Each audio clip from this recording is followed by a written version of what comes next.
I'm Charlson Ong. I'm a novelist. Bahagi ito, chapter ito from my novel, Banyaga, A Song of War, which is it's 100 years of Philippine history, but from largely the point of view of the immigrant, of the Chinese immigrant. So, historical novel siya. Actually, marami kasing kwento that I grew up with, no? Mga kwento. So dito sa pamilya, so dito ang kwento dito is yung one of the main characters nagpunta siya rito with his mother kasi na-abandon sa China nung father niya, yung mother niya, pero she insisted on coming, so sinamahan niya. So siyempre pagdating nila dito sa Binondo, hindi masaya yung father niya. So yun yung kwento sa. Well, it's a story of the immigrant and also of, in a way, maraming kwento dito na sa pamilya. But I think also part of the nation, no, as a whole. No? Tsaka medyo, siguro kulang lang tayo sa nobela. And I think this is my contribution to epic, in a sense, epic literature. Camera rolling. Okay, and sir, and anytime. Early morning. When Lim Xianbiang saw the storefront with its huge sign, golden characters carved on black wood, his heart leapt. It looked exactly as the storefront shown on the photograph his father, Lim Hua, sent home to his family over 2 years ago. Tong Hok Chun, the village of shared prosperity, the sign read. Xianbiang was glad he could read, just like his father. He was proud of himself. He had taken his 8-year-old sister, Xiulan, his mother, Lanping, who could not read, through the strange streets of this foreign place. Boarded at the Calesa, showed the Juana cart driver the address written in foreign script, and asked to be brought to a place where they were supposed to have made foreign soap in the old days, haboneros. Abeng would later learn to call it. He had never seen foreign soap until his uncle, Lim Lui, brought pieces back to their village many years ago. Abiang gave the driver one round copper coin, the smallest size, just as his uncle had instructed, and helped his mother and sister off the cart. The driver helped carry their luggage to the storefront, and people began gathering about them. When he saw the tall man in white suit walking towards them with a disturbed, almost frightened look, as if he were seeing ghosts, the boy knew something was terribly wrong. Still, he ran toward the man. Laupe, Abiang shouted, "We're here!" He saw the man's look turn from fear to loathing, and the boy dropped his gaze to the floor. He knew it was wrong for them to have come. What followed was that terrible silence that Lim Xianbiang would remember the rest of his life. He would always look back to the moment, wishing that he had indeed become deaf. The man's face folded in, and Abiang thought his father would cry. Cry for the many years of separation. But the man just turned away as the crowd gathered about the newcomers. "This country is warmer than I expected," Lanping finally spoke, to scare away the Juana ghosts that seemed to have descended upon them all. "Well, husband," she went on as Lim Hua continued to look away silently, almost as if in shame. "As you see, I and our children are alive and well. Rumors of our untimely passing are quite untrue. But since you would not answer my letters, thinking perhaps that they were sent to you by some neighbor, trying to keep your spirits up, and since we could no longer survive without your support, I have brought your children to you. See how healthy they are. Children, greet your father." The boy and his sister looked to each other. They could see the man squirm inside his foreign clothes. He looked dapper. He looked unlike a father, but more like the men, the foreign actors in pictures that some of the sojourners who returned to Putong brought home with them. He looked different from the other lanang inside the store, who wore sleeveless shirts and plain trousers, some perhaps wearing the very clothes they had on when they left the old country. His father was in fact rich, the boy thought, and became glad. Children, their mother repeated sternly, pointing to the ground. The children knelt before the man, their father. Honored father, we have come to do our filial duty. Please forgive us for taking so long. Punish us as you see fit. What is this? The man finally said, finding his voice. What on earth have you done, you mad woman? What are you doing here? Father, it is I who insisted that mother bring us here so we may at last fulfill our filial obligations, the boy said. What? Lim Hua asked.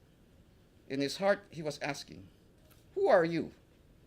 Who is this strange, arrogant runt with the temerity to call me father and to try to protect this woman before me? This woman with no right to be here. We had half a sack of rice left, Lim Hua. I had to borrow money from my sister to get here. I told you not to come. I told you I will send you money when I can. Do you think money is plucked from trees in this country? The man's voice was deep. The boy suddenly thought that if he stood over his father, he would look down into a bottomless pit, and his gladness fell away. You look well. Business must be good. Everyone who goes home to Putong tells me that you have made a fortune. They say you work too hard and that I must come to take care of you. Fool, you think this is all mine? You think I'm rich? Do you know how much I owe? We will work for our keep, father, the boy said, trying to retrieve his gladness. Shut up. Don't speak unless spoken to. Forgive me, father. Listen, woman, I did not send for you. There's nothing I can do for you. You came on your own, fend for yourself. I have nothing to do with any of this. How can you say that? Do you not fear heaven's wrath? These are your children. The man Lim Hua looked at the strange boy before him, the one with eyes that cut him in so many places. And he saw the girl, so fragile and sad-looking, and he hardened his heart. And I must take your word on that? He asked the woman, his wife. Lan Ping raged like the wind. Animal, she shouted. Bastard, you have no conscience. How dare you malign me after all I've suffered at the hands of your mother?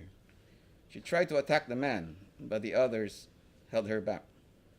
Come, come, this is no way for families to behave after such long separation. What will the Huana say? The oldest among the Lanang said, herding the newcomers toward the back room. I am cursed, Lim Hua whispered. The newcomers stayed for several hours inside the back room, along with bales of cotton, boxes, and cartons of merchandise, some from the old country. There were pears, apples, persimmons, thermos bottles from Shanghai, porcelain from Guangzhou. The boy Xianbiang read the characters in Chinese, and he vowed to learn too the foreign script printed all over the boxes. One day, he knew, despite himself, Lim Hua would have to bequeath all of this to his firstborn, Lim Xianbiang. Or would he? Why does he hate me so? Abiang asked himself. Perhaps he has sired other children, Huana children, the boy surmised, and fear crowded his heart for the first time since leaving home, and he wanted to cry. But Abiang knew that if he cried, his sister would follow suit, and his mother would break down. So the boy swallowed his fear and his tears and his hunger and dreamt only of the roast duck he tasted once before on his late grandfather's last birthday. In the morning, the oldest of the Lanang brought them gruel and tofu, minced with soybeans. He said Lim Hua's heart had hardened too much, that perhaps some witch had hexed him. He travels sometimes to the provinces. Who knows what might have happened, the old man said. Such hexes could only be countered with desperate measures, the old man, Lao Pai, explained. He gave the newcomers some white cloth to wrap around their foreheads. He gave the children loose white sackclothes to wear. These are mourning clothes, Lanping protested. Why do you make us wear such things? To bring his spirit back. For as long as he refuses to recognize you, he is dead to you. You must mourn for him. Mourn the one who was husband and father to you. The newcomers knelt by the storefront and mourned for the husband and father that was no more. The man who left them many years ago and vowed to return with fortune enough to build a house to last 10 generations. People gathered among the mourners. She's gone mad, some of the Lanang said. They will bring misfortune to the entire neighborhood. Chase them away.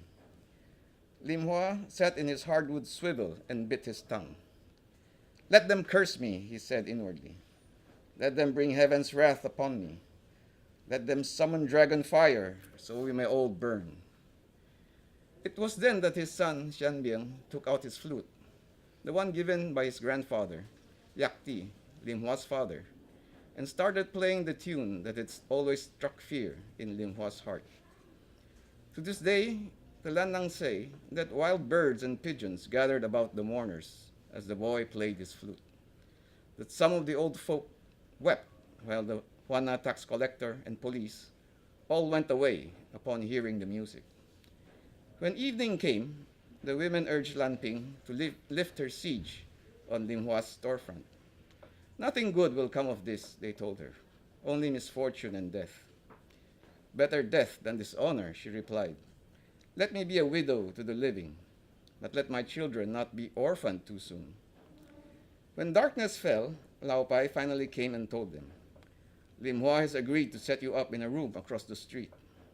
You will take your meals here before the employees eat, but after Lim Hua and his cousins have eaten. He will provide you 5 pesos a month for your needs. The children will attend school at his expense. Should he wish to visit you in the evenings, he will send word in advance. The boy will come here after school to learn the trade. He must be taught not to speak unless addressed. You and the girl are not to be seen anywhere near these premises. That night, Lim Xianbiang, with his mother Lanping and sister Xiulan, entered their new home. It was a room built of dark wood with clamshell windows and the smell of camphor. Lao Pai brought them mattresses, while the previous residents left behind some kitchen utensils and 3 stools. It was quite unlike the red brick houses of Putong that was built around hearth and stove. Lanping gathered the mourning clothes they had worn for nearly a day and set them afire to chase away Yao Koi, hungry ghost. But Abeng had torn off a piece of sackcloth and kept it inside his pocket. He would pin the piece of cloth into the inside of his clothing from then on to remind himself of their day of mourning. He would wear it every day in joy and sadness, awake or asleep. It would shield him from the worst adversity and pain. Abyang believed then that he would never again mourn another man's passing, because in his heart he had already slain his father.